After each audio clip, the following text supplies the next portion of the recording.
கோயில் அறம் அப்படின்னு சொல்லி ஒரு இஷ்யூ இப்ப போய்கிட்டு இருக்கு. இத பத்தி கண்டிப்பா விளக்கமா பேசி மக்களுக்கிட்ட கொண்டு போய் சேர்க்கணுன்றது எனக்கு ஒரு ஆசையாவே இருந்துச்சு. சரி, அதை மலாய் மொழியில பேசினா தானே சரி வரும் அப்படின்றதுக்காக நான் ஏஐ பயன்படுத்தி மலாய் மொழியில பேசுற மாதிரி செஞ்சு ஒரு வீடியோ செஞ்சிருக்கேன். 2 நாள் கழிச்சு அந்த வீடியோவை நான் போட போறேன். இன்னைக்கு நான் என்ன மலாய் மொழியில பேசியிருக்கேன்றத தமிழ்ல அதே மாதிரி ஏஐல பயன்படுத்தி நான் தமிழ்லயும் செஞ்சிருக்கேன். அதை இன்னைக்கு நான் போடுறேன், கேளுங்க. கேட்டுட்டு ஷேர் பண்ணுங்க, லைக் போடுங்க. அப்பதான் இந்த வீடியோ ஃபார் யூ பேஜ்ல பூரும். இந்த தமிழ்ல பேசுற வீடியோ மட்டும் ஃபார் யூ பேஜ்ல பூந்தா பத்தாது. 2 நாள் கழிச்சு நான் மலாயில போட போற பதிவு, இதே விஷயத்த மலாயில போட போற பதிவை நீங்க எல்லாம் கண்டிப்பா ஷேர் பண்ணி லைக் போடணும். அப்பதான் நம்ம கோயில் அறாம பத்தி நான் ரொம்ப தெளிவா எல்லாருக்கும் புரியுற மாதிரி ஒரு விஷயங்கள் பேசி இருக்கிறது போய் மற்றவங்களுக்கும் சேரும். கேளுங்க. கோயில் ஹராம் அப்படின்னு ஒரு விஷயம் இப்ப போய்கிட்டு இருக்குல்ல, அதுக்கு நான் கண்டிப்பா ஒரு விளக்கம் கொடுக்கணும்னு நினைக்கிறேன். நமக்கு ஏன் இவ்வளவு கோயில் இருக்கு அப்படின்னு எல்லாரும் யோசிக்கிறீங்க. ஆனா அதுக்கு பின்னாடி ஒரு பெரிய வரலாறு இருக்கு. ஒரு 50-60 வருஷத்துக்கு முன்னாடி அந்த காலகட்டத்துல நம்ம மலேசியாவில் எஸ்டேட்கள்ல காடுமேடா இருந்த இடத்துல தான் விவசாயம் பார்த்தோம்.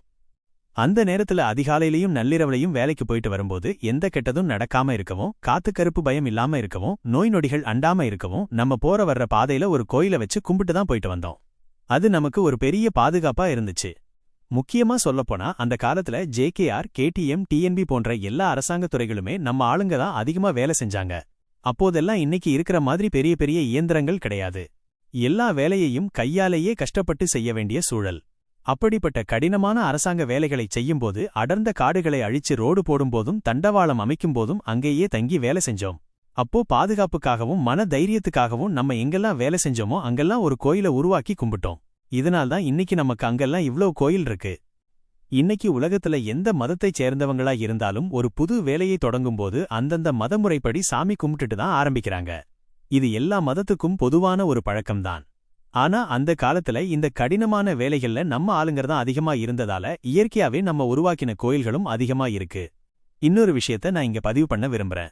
இன்னைக்கு இருக்கிற சிறுவயது பயலுங்க தான் கோயில் ஹராம்னு பேசிக்கிட்டு இருக்காங்க. ஆனா பழைய ஆளுங்க யாருமே இத சொல்ல மாட்டாங்க.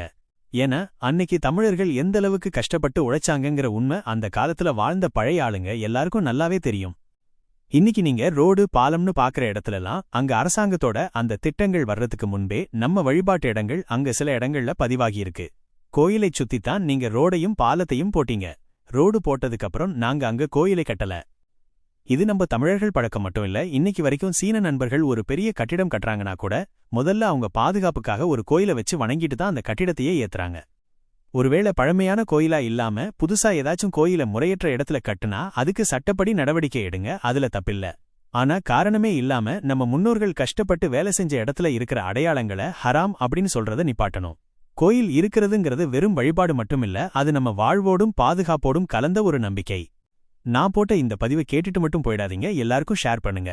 சிந்திப்போம், செயல்படுவோம்.